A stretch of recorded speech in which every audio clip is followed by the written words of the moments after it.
ተጽዕኖ ፈጣሪ ህይወት ድል ነሺ ነው ብላችሁ ጻፉ። አንድ ሰው ተጽዕኖ ፈጣሪ ህይወት ይኖራል ብለን ስንል ወይም ተጽዕኖ ፈጣሪ ህይወት በራሱ ዲፋይን ሲደረግ የሌሎችን ህይወት የሚነካ ዘልቆ የሚነካ አሁን ብዙ ሰዎች ይናገራሉ፣ ያስተምራሉ፣ ይወጣሉ፣ ይገባሉ፣ ይሰራሉ። ነገር ግን ከንግግር ባለፈ ከትምህርት ባለፈ በሰዎች ህይወት ላይ ምንም አይነት መነካት አያመጣም። ሰው ተጽዕኖ ፈጣሪ ህይወት ይኖራል ብለን ስንል ከራሱ አልፎ ህይወቱ የሌሎችን ሰዎች ህይወት ይነካል። ኑሮ የሌሎችን ሰዎች ኑሮ ይነካል። አስተሳሰቡ የሌሎች ሰዎችን አስተሳሰብ ይነካል። ትዳሩ የሌሎች ሰዎችን ትዳር ይነካል። ትምህርቱ የሌሎች ሰዎችን ትምህርት ይነካል። በአመለካከትና በድርጊት በሌሎች ህይወት ላይ ለውጥ የሚያመጣ ነው። የክርስቲያን ህይወት እንዲሆን የተፈለገው የዚህ ምድር ስርዓትን በተመለከተ ለውጥ በሚያመጣ የሰማይ አኗኗር እንድንኖር ነው የእግዚአብሔር ሐሳብ፣ የእግዚአብሔር አጀንዳ። ሰዎች እኛን ከሰሙን በኋላ እንደ ቀድሞ ሊቀጥሉ አይችሉም። እኛን ካዳመጡ በኋላ ወይም ከኛ ጋር እየሰሩ ከኛ ጋር እየወጡ የገቡ ከሆነ የቀድሞውን የጨለማውን ዓለም የህይወት ስርዓት ሊያስቀጥሉ አይችሉም። ምክንያቱም ከኛ ጋር ያለው ከሁሉ በላይ ስለሆነ እኛን የቀየረና ከምድር አፋቶ ከሰማይ ያጋባን የመንፈስ ቅዱስ ኃይል አብሮን ስለሆነ በሰዎቹ ላይ የሚመጣ የጽድቅ ተጽዕኖ አለ፣ የአስተሳሰብ ተጽዕኖ አለ፣ የህይወት ተጽዕኖ አለ፣ ያወጣጥ የድርጊት ሁሉ ተጽዕኖ አለ። ድል አድራጊ ድል ነሺ ነው ሲባል ጳውሎስ በወጣበት በገባበት ቦታ ሁሉ ሰዎች እሱን ከሰሙት በኋላ አስተሳሰባቸው ይቀየራል፣ አመለካከታቸው ይቀየራል፣ ድርጊታቸው ይቀየራል። ዛሬ በጌታ በኢየሱስም ባርካችኋለሁ። ከናንተ ጋር የሚሰሩ ከናንተ ጋር የሚኖሩ ሰዎችን ሁሉ የሚቀይር የእውቀቱ መዓዛ በእናንተ ህይወት ይገለጣል። በመስሪያ ቤት፣ በስራ ቦታ፣ በቢዝነስ፣ በመውጣት በመግባት በእያንዳንዱ አቅጣጫ የናንተ ተጽዕኖ ያረፈባቸው በትክክል ያመናችሁት ጌታ የተቀበላችሁት ጌታ በትክክል በሰው ህይወት ሲሰራ በድርጊት በአስተሳሰብ ባወጣት ባገባብ ሲሰራ በኢየሱስ ማየት ይሆንላቸዋል። አሁን ጳውሎስ ስለ ድል አድራጊነት ስለ ድል ነሺነት ሲናገር በሮም ያገዛዝ ዘመን ድል ነሺና ድል ተነሺ፣ አሸናፊና ተሸናፊ፣ ማራኪና ምርኮኛ በአደባባይ እውቅና የሚያገኙበት ስነ ስርዓት አለ። በዛ ዘመን ሮም በምትገዛበት ዘመን በሮም አገዛዝ ውስጥ ድል ነሺና ድል ተነሺ አንድ ላይ በአደባባይ ምላሽ ይሰጣቸዋል። ማራኪውና ምርኮኛው አብረው ተያይዘው ወጥተው በአደባባይ ምላሽ ይሰጣቸዋል። እና ጳውሎስ የሚለው እንደዚህ ነው። በክርስቶስ ይላል ሁል ጊዜ ድል በመንሳቱ ለሚያዞረን ይላል። ከዛስ የእውቀቱንም መዓዛ በእኛ ለሚገልጥ ይላል ለአምላክ ምስጋና ይሁንለት ይላል። ልክ በሮም ያገዛዝ ዘመን ድል ነሺ ከድል ተነሺው ጋር፣ አሸናፊው ከተሸናፊው ጋር፣ ጀነራሉ ከፊት እየሄደ ይገርማቸዋል። ድል ተነሺዎቹ ራሳቸው ከኋላ በሰንሰለት ታስረው ይከተላሉ እና በሰንሰለት ታስረው ሲከተሉ ድል ተነሺዎቹ ዕጣን እንዲያጥኑ ይደረጋል። ዕጣኑ ሲሸታቸው በሞትኩኝ ይላሉ። የሽንፈታቸው መዓዛ ነው ዕጣኑ። ለድል አድራጊዎቹ ደግሞ የድል አድራጊነት መዓዛ ነው እና በሮም አገዛዝ ዘመን እንደዚህ ይደረጋል። በአውራ ጎዳና በዋናው አውራ ጎዳና ከዚህ በፊት ድል የነሱ ያሸነፉ ጀነራሎች፣ ወታደሮች ሁሉ ይወጣሉ። ባለማረጎች ይወጣሉ። ንጉሱ ይወጣል። አንድ ድል ያደረገ ጀነራል ከፊት ለፊት ይሄዳል። ሰዎች ሁሉ ያዩታል። ጳውሎስ እንደዚህ አለ፣ ሁል ጊዜ አለ በስፍራ ሁሉ አለ ድል በመንሳቱ ለሚያዞረን አለ። አሁን ሁለት መሰረታዊ ቃል አለ። አንደኛው ሁል ጊዜ ነው። ሁለተኛው በስፍራ ሁሉ ነው። ምን ማለት ነው? ተጽዕኖ ፈጣሪ ህይወት፣ ድል አድራጊ ድል ነሺ ህይወት በጊዜ የተገደበ አይደለም። ምን ማለት? የጊዜ ገደብ አልወደቀበትም። የጊዜ ሁል ጊዜ በስፍራ ሁሉ የሚለው ደግሞ የቦታ ገደብ አልወደቀበትም ማለት።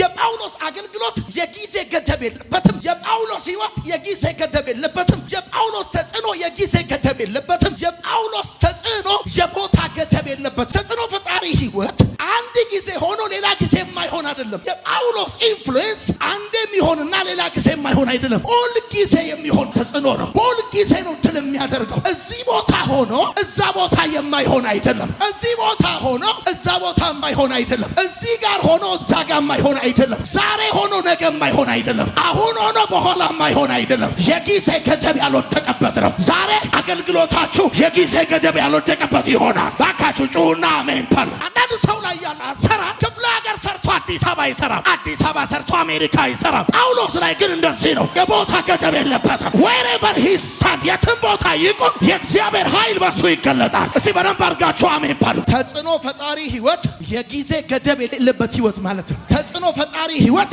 የቦታ ገደብ የሌለበት ማታካቻታ ላይፋ የቦታ ገደብ የሌለበት ህይወት ማለት ነው። ይገርማል። ስንዴ የቦታ ገደብ አለበት። ከብት የቦታ ገደብ አለበት። ወይን የቦታ ገደብ አለበት። ብዙ ፍጥረት የቦታ ገደብ አለበት። አንዳንድ አንዳንድ ህይወቶች ግን አሉ የቦታ ገደብ የሌለባቸው። የትም ቦታ ያፈራሉ፣ የትም ቦታ ይበቅላሉ፣ የትም ቦታ ያድጋሉ፣ የትም ቦታ ያብባሉ። ህይወቴ እንደዚህ ነው የሚል ሰው አሜን ይባላል። ሰውየው ፍሩትፉል ለመሆን፣ ሰውየው ድል አድራጊ ለመሆን፣ ሰውየው ፍሬያማ ለመሆን፣ ሰውየው እንዲደመጥ፣ ሰውየው እንዲታይ፣ ሰውየው የሚፈልገውን ነገር እንዲያደርግ በጣም ይገርማቸዋል። እኔ በህይወቴ አይቻለሁ ቦታ ማተር የሚያረግባቸው ሰዎች አይቻለሁ። ጊዜ በጣም የሚወሰናቸው ሰዎች አይቻለሁ። ጳውሎስ ግን እንደዚህ አለ፣ ሁል ጊዜ አለ፣ ሁል ጊዜ አለ፣ በጊዜውም ያለ ጊዜውም፣ ሲመችም ሳይመችም፣ አታካቻታ ሊፋ፣ በጠላትም ይሁን በወዳጅ መካከል፣ በከፍታ ይሁን በዝቅታ፣ በስፍራ ሁሉ። አንዳንድ ሰዎች በከፍታ ብቻ ነው መናገር የሚችሉት፣ በከፍታ ብቻ ነው መስራት የሚችሉት፣ በከፍታ ብቻ ነው ማውራት የሚችሉት። ጳውሎስ በስፍራ ሁሉ አለ፣ በከፍታ ቢሆን በዝቅታ፣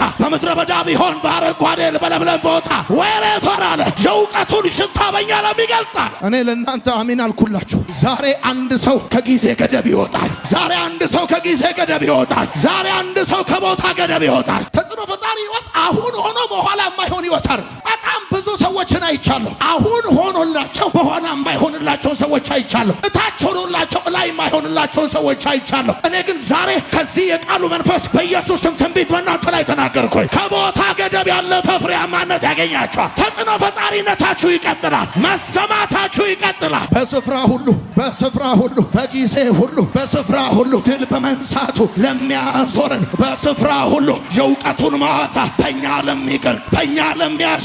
ጳውሎስ ንግግር አይችልም፣ ግን ጳውሎስ በሸለቆም ይሰማል፣ በከፍታም ይሰማል። የትም ቦታ ብትወስዱት ሰውየው ማች ያደርጋል። የትም ቦታ ብትወስዱት ሂዝ ወንደርፉል ፕሪቸር፣ ሂዝ ወንደርፉል ቲቸር። ዛሬ በኢየሱስም ጸለይኩላችሁ። ቢዝነሳችሁ የትም ቦታ ያፈራል። ዘራዋችሁ ዛሬ፣ ዘራዋችሁ ዛሬ፣ ዘራዋችሁ ዛሬ። የትም ቦታ ትበቅላላችሁ፣ በየትኛውም ጊዜ ትበቅላላችሁ። አንዳንድ ሰዎች ተፎካካሪ በሌለበት ብቻ ሰክሰስፉል ይሆናሉ። አንዳንድ ሰዎች ኮምፒቲሽን በሌለበት ብቻ ሰክሰስፉል ይሆናሉ። ሌሎች ሰዎች ደግሞ አሉ ኮምፒቲሽን ቢኖር ባይኖር፣ ተወዳዳሪ ቢኖር ባይኖር፣ አስተማሪ ቢኖር ባይኖር፣ እናንተ ላይ ያለው የአሸናፊነት መንፈስ በኢየሱስ ስም ከቦታ ገደብ፣ ከጊዜ ገደብ እያለፈ እየጠረመሰ ይወስዳቸዋል። በስፍራ ሁሉ ተጽዕኖ ፈጣሪ ህይወት ማለት የጊዜ ገደብ ያልወደቀበት ህይወት ማለት፣ የጊዜ ገደብ ያልወደቀበት፣ የቦታ ገደብ ያልወደቀበት፣ የእድሜ ገደብ ያልወደቀበት። አንዳንድ ሰዎች በ85 ዓመታቸው የጊዜ ገደብ አልያዛቸውም። ይገርማል። ቱሩን እንመነጥረዋለን አሉ፣ አሳልፈ ስጠን አለ። ማታካቻታ። አሁን ከጳውሎስ በላይ ነገር አቀናብረው መናገር የሚችሉ፣ ማስተማር የሚችሉ በደንብ የተማሩ መምህራኖች አሉ። እነዚህ መምህራኖች ፑልፒቱ ጋር ቆመው ማይኩን ይዘው ምኩራብ ገብተው ወይም ወጥተው ሲናገሩ ሰሚዎቻቸው ይገርማቸዋል። ሀፍረቶቻቸው ይገለጣሉ፣ በደሎቻቸውን ያስታውሳሉ። ከሰሟቸው በኋላ ይኮስሳሉ። የጳውሎስ ህይወት ደግሞ የኩነኔ ሳይሆን የላቀ ክብር ባለቤት ነው። ሰዎች ጳውሎስን ከሰሙ በኋላ የጽድቅ ምልክት፣ የምህረት ምልክት ነው በህይወታቸው ላይ የሚመጣው። ሰዎች ስለ ሰዎች ኃጢአት፣ ስለ ሰዎች በደል፣ ስለ ሰዎች ነውር በማውራት በጣም ተሰሚ ወይም ተጽዕኖ ፈጣሪ የሚሆኑ ይመስላቸዋል። ግን አይደለም። ሰው አጭበርባሪነቱን፣ ሌባነቱን፣ አታላይነቱን እኔ ከምነግረው በላይ እሱ በደንብ ያውቃል። ምናልባት እኔ ምነግርህ 3 ሊሆን ይችላል። አንተ ግን የገዛ ህይወትን 33 ችግር ታውቃለህ። ሰው የቸገረው ከገባበት ህይወት የሚያወጣውን አቅም አጥቶ ነው እንጂ ያለበትንማ የህይወት ክራይሲስ እሱን በደንብ ያውቃል። ሌባ እንደሆነ፣ አታላይ እንደሆነ፣ በኃጢአት ውስጥ እንደሚኖር፣ እንደደከመ፣ እንደወደቀ፣ ግራ እንደገባው፣ ብዙ በአስቸጋሪ ህይወት ውስጥ እንደሚኖር ያውቃል። የጳውሎስ ተቃዋሚዎች ጳውሎስን ያልቻሉበት ምክንያት ጳውሎስ ወደ አንድ ከተማ ገብቶ ሲናገር የሚናገረው የኩነኔ አገልግሎት አይደለም ይላል ጳውሎስ። አገልግሎታችን የጸጋውን ቃል የሚናገር እንጂ።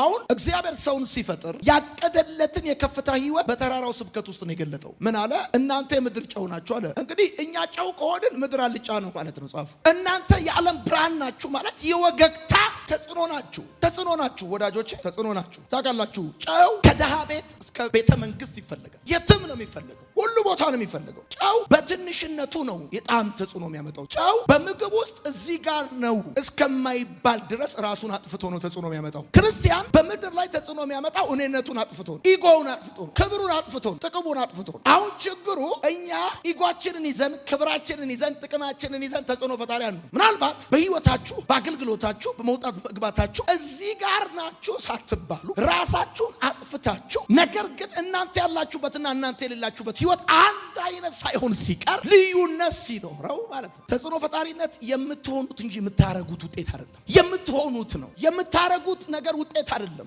ምን ላርግ አይደለም ማለት ያለብን፣ ምን ልሁን ነው ማለት ያለብን። መጽሐፍ ራሱ የሚለው ጨውሁን ነው። ጨውሁን ማለት ነው ጥቅምህን ተው ነው፣ ኢጎህን ተው ነው፣ ክብርህን ተው ነው። ጨው ሟምቶ ጠፍቶ ነው የጣም ተጽዕኖ የሚያመጣው። በተሰባሪ ማንነት ተጽዕኖ ፈጣሪ ሊሆን አይችልም ሰው። አሁን አንዳንዶቻችሁ በቃ እንክትክት የምትሉ በትንሽ ነገር ሰው የሆነ ነገር ሲላችሁ እንክሽ፣ ሰው ትንሽ ነገር ሲገላምጣችሁ እንክሽክሽ። ምን ሆነች ነው እንዴት እንዳየ አረበናት ለምን ከፈለገ በስሪዲ አያየኝም እንደዚህ ቁጭ ብሎ። ተጽዕኖ ፈጣሪ ህይወት ውስጣዊነት ነው ብላችሁ ጻፉ። በጣም ውጫዊነት ላይ ኤክሰለንት የሆኑ ሰዎች አሉ። ሲራመዱ ልክ እንደ አውደሰብ የሚራመዱ በቃ እያሉ እንከን የማይወጣላቸው ተራማጆች አሉ። አንዳንዱ ደግሞ አይተው እቃውን ጠቅላላ እየደፋ የሚሄድ ሰማኝ ሰው ቢኖር እና እነዚህ በጣም ጥንቅቅ ብለው ምናምን የሚኖሩ ሰዎች ህይወታቸውን ስታዩ የተመታ ነው። ሰው አልባ ዳኮታ አይሮፕላን ምናምን ፍሬ የሚባል ነገር የላቸውም። ስማ፣ ተጽዕኖ ፈጣሪነት ውስጣዊነት ነው። ጋድ ሰው ፊትን ያያል፣ እግዚአብሔር ግን ልብን ያያል። እግዚአብሔር ልብን ያያል። በወንጌል አገልግሎት በጣም ተጽዕኖ የፈጠሩ ለብዙ ሰዎች መዳን ምክንያት የሆኑ ሰዎች ካያቸዋቸው ብዙ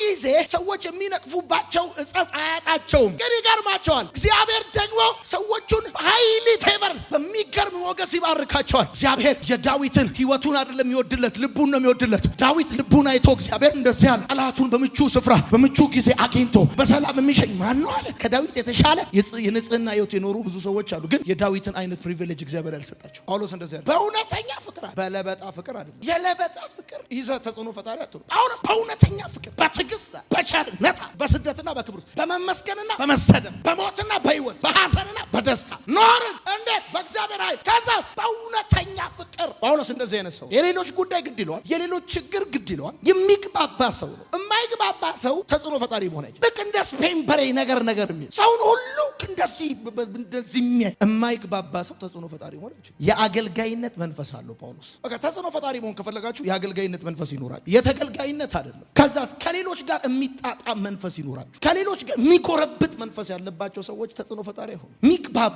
የሌሎች ጉዳይ ግድ የሚላቸው ሰዎች ተጽዕኖ ፈጣሪ ይሆናል። ጳውሎስ ይገርማቸው የሰው ህይወት ግድ ይለዋል። አሁን የአናሲሞስ ህይወት ግድ ይለዋል። ለፊሊሞና ይጽፍልታል። አደራህን እንደ ባሪያ አድርገህ እንዳትቀበለው፣ ብትችል እንደተወደደ ወንድም አድርገህ ተቀበል። የአንድ ሰው ህይወት ግድ ይለዋል። ተግባራዊ ሰው ተጽዕኖ ፈጣሪ ይሆናል። ተግባራዊ ሰው ቸርነት ማለት ግብዝነት የሌለው ፍቅር ማለት ነው። እንዴት ነው ተጽዕኖ ፈጣሪ የሚሆነው ካልከኝ፣ ግብዝነት በሌለው ፍቅር፣ ግብዝነት በሌለው በእውነተኛ ፍቅር። የእናንተ የሆነ ነገር ሁሉ ዛሬ በጌታ በኢየሱስ ስም ከላይ እንዲሆን ጸለይኩ። ቃላችሁ ከባድ እንዲሆን ጸለይኩ። ዘራችሁ ጠንካራ እንዲሆን ጸለይኩ። ዘራችሁ የሚበቅል እንዲሆን ጸለይኩ። ይስሐቅ ድንጋያማውን መሬት ቆፈረ ውሃ ወጣለት እንደሚል ቦታ ገደብ የሌለበት ሰው በአብርሃም ዘመን ከነበረው ረሃብ በላይ በይስሐቅ ዘመን ራብ ሆነ፣ 100 እጥፍ አጨደ ተብሎ እንደተጻፈ በጌታ በኢየሱስ ስም በጊዜውም ያለ ጊዜው በቦታውም ያለ ቦታው ፍሬያማነት መታወቂያችሁ ይሆናል። እስቲ በደምብ ጩኹና አሜን በሉ።